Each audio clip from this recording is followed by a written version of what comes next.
गरीब बेटी का महलों का ससुराल।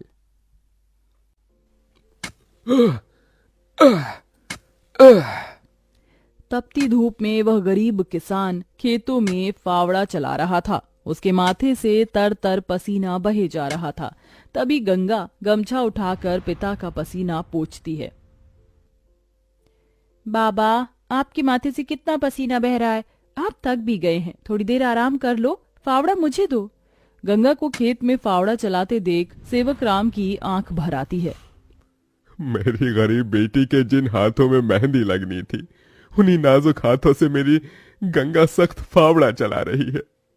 तू एक गरीब की बेटी को ही ऐसा भाग्य देकर क्यों भेजता है भगवान?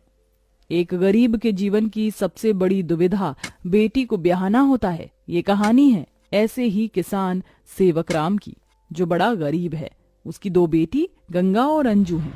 यूं तो सेवक राम ने गंगा के लिए कई रिश्ते ढूंढे, मगर भला एक गरीब की बेटी का हाथ कौन थामना चाहता है। किसी तरह से उनका जीवन कट रहा था।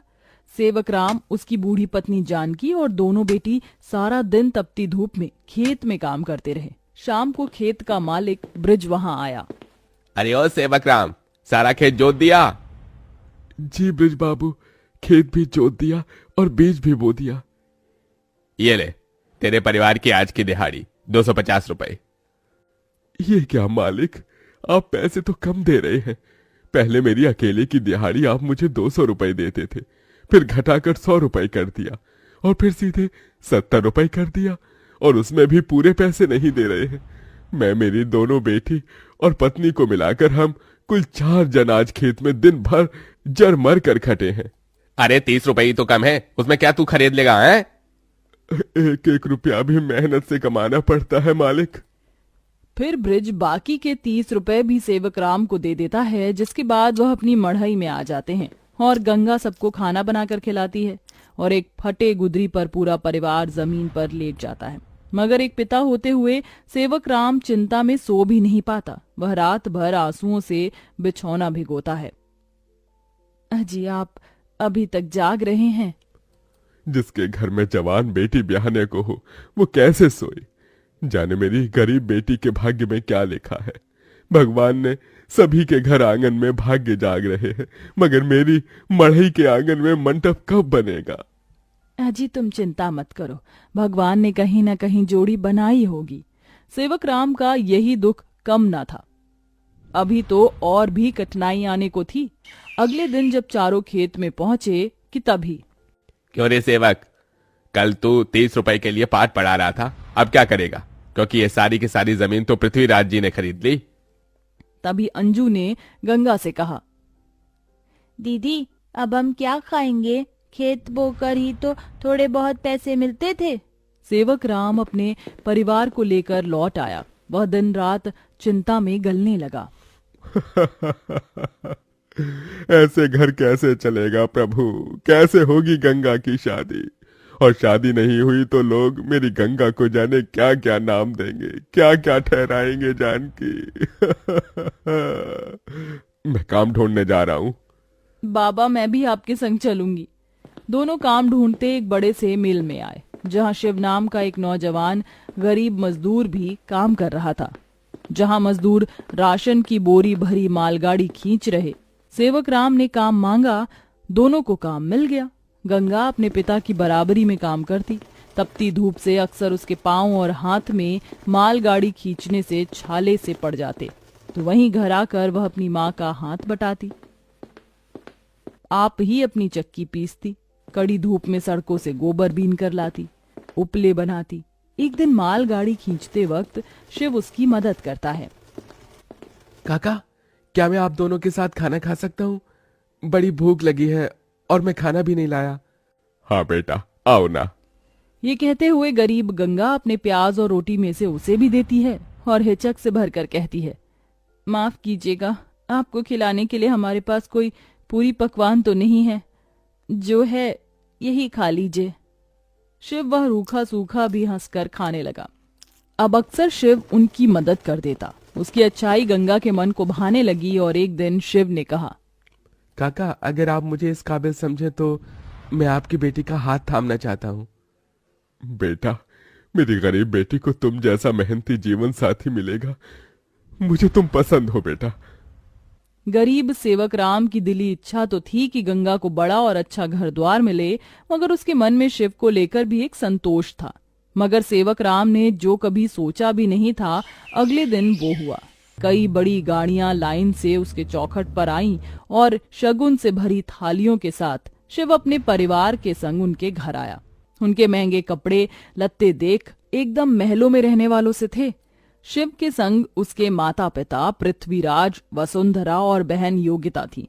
अंजू ने उन्हें देख तपाक से बोला, अरे बाप रे, ये तो राजा महाराजा से लगते हैं। अजी आपने तो कहा था शिव गरीब घर का लड़का है। शिव बेटा, ये सब क्या है? यही मेरी सच्चाई है काका। माफ कीजिएगा, मैं मजदूर या गरीब नहीं था, बल्कि महलों का बेटा हूँ। मगर मुझे एक ऐसा जीवन साथी की खोज थी जो मेरा धन दौलत देखकर मुझे न अपनाए। इसलिए मैं उसे ही ढूंढने के लिए ये जीवन जी रहा था। जिसने मुझे मेरी गरीबी के संग स्वीकारा वो गंगा थी। इसलिए मेरे महलों की दुल्हन गंगा होगी। गंगा बनोगी मेरे महलों की बहू और मेरे बेटे की दुल्हन? अपनी गरीब बेटी के लिए महलों से आया रिश्ता देखकर सेवक राम बड़ा रोया। भगवान, तूने मेरी फटी झोली में इतनी खुशियां डाल दी। मेरी बेटी महलों की दुल्हन बनेगी। हर बाप चाहता है कि वो अपनी बेटी का हाथ जिसके हाथ में दे वो उसे रानी बनाकर रखे। अब मेरी बेटी सचमुच में महलों की रानी बनेगी। समझे जी, मंगनी कर ले। मगर इतनी छोटी सी मड़ई में सब कैसे होगा? ये तो टूटी फूटी है, आप लोगों के खड़े होने लायक भी नहीं है। मगर इस मढ़ई में आप जितने दिलदार लोग रहते हैं तो ये महलों से बढ़कर है। इसके बाद सेवक राम के छोटे से मढ़ई में उसकी गरीब बेटी की मंगनी होती है, जहां और थोड़े दिन के बाद बड़े ही धूमधाम के साथ गंगा की शादी होती है, जहां वह मंडप में मन ही मन कहती है, हे गौरी मैया, आपका धन्यवाद जो आपने मुझको मनचाहा वर दिया। इसके बाद गंगा विदा होकर अपने महलों के ससुराल में आ जाती है, जो दुल्हन के जैसा सजा हुआ होता है, जहां कई नौकर चाकर शाही अंदाज में उसके स्वागत में खड़े थे। तभी महंगे से लहंगे में ननद योगिता ने कहा, आइए भाभी, आपके महलों के ससुराल में आपका स्वागत है। जैसे ही योगिता गाड़ी से उतरती है, तभी नौकर चाकर थाली में फूल लिए खड़े उसके स्वागत में फूल बिछाए जाते हैं।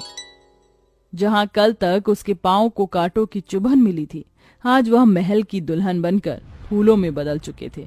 जहां महल के द्वार पर सास वसुंधरा ने स्वागत किया, आओ हमारे महलों की दुल्हन, तुम्हारा स्वागत है। इस सोने की कलश को अपने दाहिने पांव से गिराकर अंदर आ जाओ।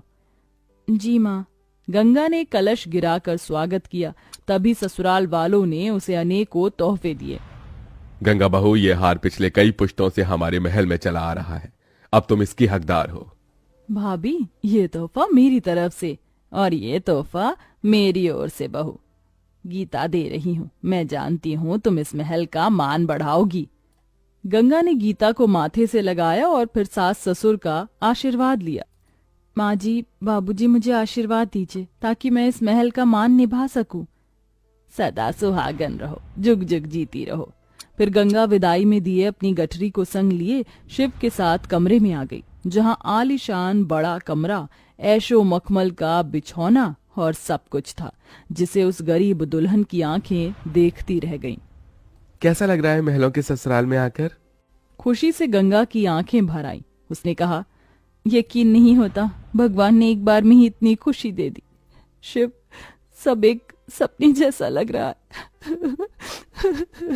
अब यही तुम्हारी दुनिया है। उस रोज जमीन पर सोने वाली गंगा मखमल के बिछौने पर सोई। अगले दिन वह नहा धोकर नीचे आई, जहां खाने की शाही मेज लगी थी और इर्द गिर्द नौकर खड़े थे। बहू बैठो, खाना खाओ।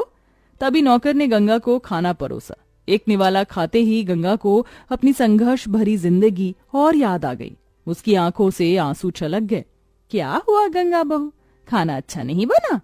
नहीं माँ जी, बहुत अच्छा बना है, बस ये सब खाने के तो एक गरीब की ख्वाहिश होती है।